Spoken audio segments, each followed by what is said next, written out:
So I noticed that some new and fascinating decisions on climate monitoring have oozed out of 1600 Pennsylvania Avenue recently. Not content with attempting to shut down the longest, most reliable database of atmospheric carbon dioxide concentrations, it appears the current US administration doesn't want to know about what's happening in our oceans either. Well, you know what they say, if you can't see it, then it must not be happening, eh? And I'm sure you'd agree that's a very wise lesson for us all, isn't it? What could possibly go wrong with a philosophy like that? Well, let's see.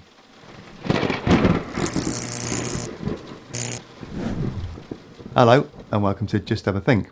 Now, first things first, the Just Have a Think channel passed the 700,000 subscriber mark a few weeks ago, which means I've got to do a couple of things. Firstly, I need to offer a massive thank you to you if you're one of those subscribers. And secondly, I need to give away Just Have a Think hoodies to 10 random winners, just like I promised I would do if we reached that milestone.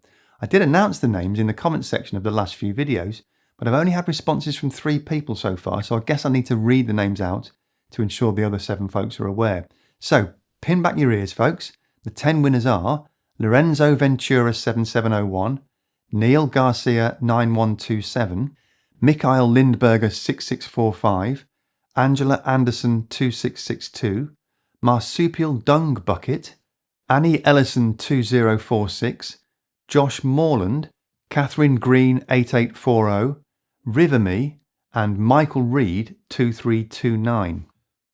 If you're one of those people, then congratulations. You now need to go to the description section below and follow the instructions there to verify your identity and claim your prize. And of course, if you're not yet subscribed, then you'd really be helping us out if you could click that little button and select all notifications. Right, so what's all this kerfuffle about climate monitoring being shut down then?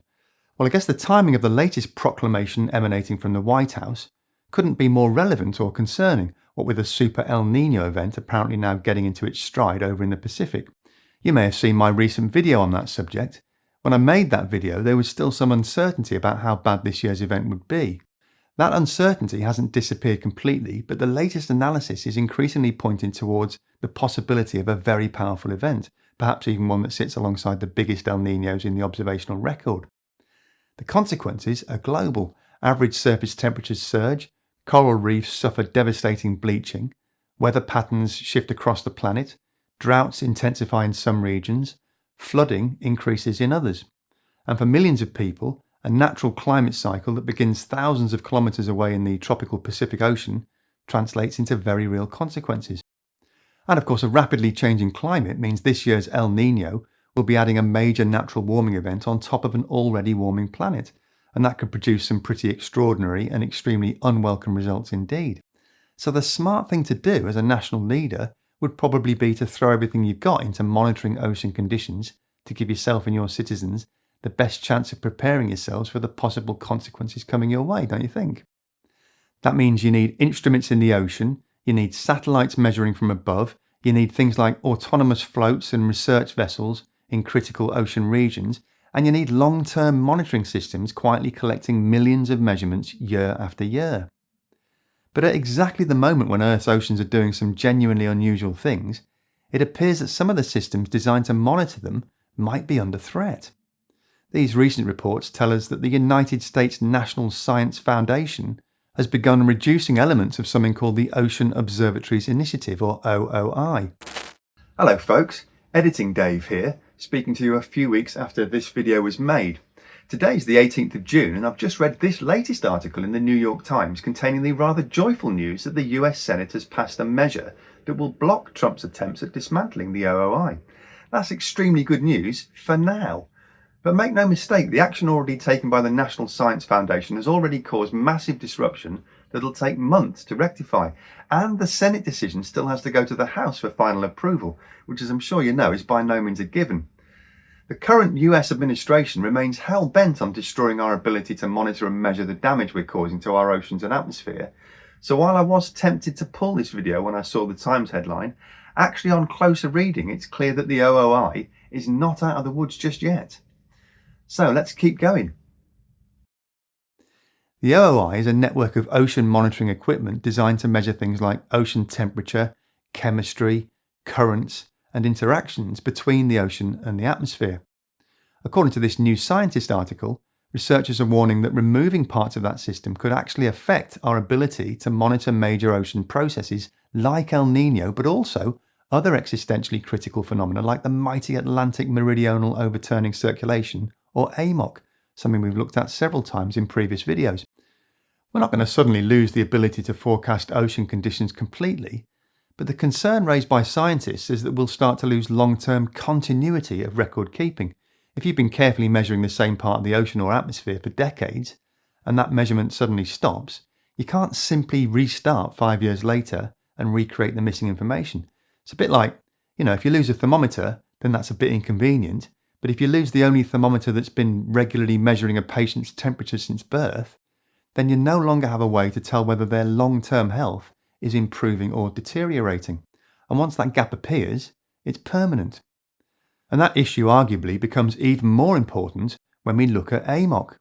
As I'm sure you know, this is the huge ocean circulation system that moves warm surface water northwards through the Atlantic and returns colder deep water southwards. It plays a major role in moving heat around the planet, and recently a growing number of studies have examined whether climate change could be weakening that circulation. There is still scientific debate about exactly how quickly AMOC may be changing and what the risks are over this century, but what everyone agrees on is that measuring it matters. And AMOC is much harder to monitor than something like surface temperature. Satellites can tell scientists a lot about the ocean surface, but AMOC depends on what's happening deep below. You need to know water temperature, salinity and density, and you need to have a handle on ocean currents and the formation of deep water. And you can only do that with instruments actually sitting in the ocean year after year after year. The same issue appeared again recently with one of the most famous climate datasets in history, the Mauna Loa carbon dioxide record, that since 1958 has been building into the famous Keeling curve. The one that tells us that atmospheric carbon dioxide levels are now skyrocketing in a way that's never been seen in human history. You might have seen headlines suggesting that the Mauna Loa Observatory was being shut down by the US Environmental Protection Agency, or EPA. That's not quite true. The measurements are not run by the EPA, they're primarily managed by the National Oceanic and Atmospheric Administration, or NOAA, alongside the Scripps Institution of Oceanography. But it is true that proposed cuts affecting NOAA facilities could threaten the infrastructure supporting those measurements. Again, the issue here is continuity. Mauna Loa's value doesn't lie in it being the only place on Earth where carbon dioxide can be measured. It's not. The real value lies in the fact that scientists have been measuring it in the same place, in the same careful way, for nearly 7 decades. That makes it one of the clearest records ever produced of humanity's impact on the atmosphere. There is an argument that with modern computing and artificial intelligence, perhaps we don't need so many physical measurements anymore. Surely advanced AI modelling can just fill in the gaps, right? The only problem with that suggestion, though, is that scientifically speaking, it's a load of bollocks. A model, however sophisticated, can't be a replacement for real-world measurement and observation. It's certainly true that artificial intelligence can find extraordinary patterns in data that humans might not spot, but you need the data in the first place, don't you? You can't train a model on measurements that nobody's collected. So what exactly is the Trump administration proposing, and how much of a threat does it really pose? Well, the Ocean Observatories Initiative is not some small academic project being trimmed around the edges. It represents more than a decade of work and hundreds of millions of dollars of investment to create what is effectively a permanent presence in parts of the ocean where humans simply cannot be. These instruments operate 24 hours a day, 7 days a week, through storms and extreme conditions, capturing changes that ships visiting once or twice a year would almost certainly miss. Dismantling parts of that network doesn't just affect climate research. The same observations help scientists understand marine ecosystems, fisheries, ocean chemistry, earthquakes, volcanic activity, and extreme events. The equipment's not being retired because it's failed or because scientists have found something better.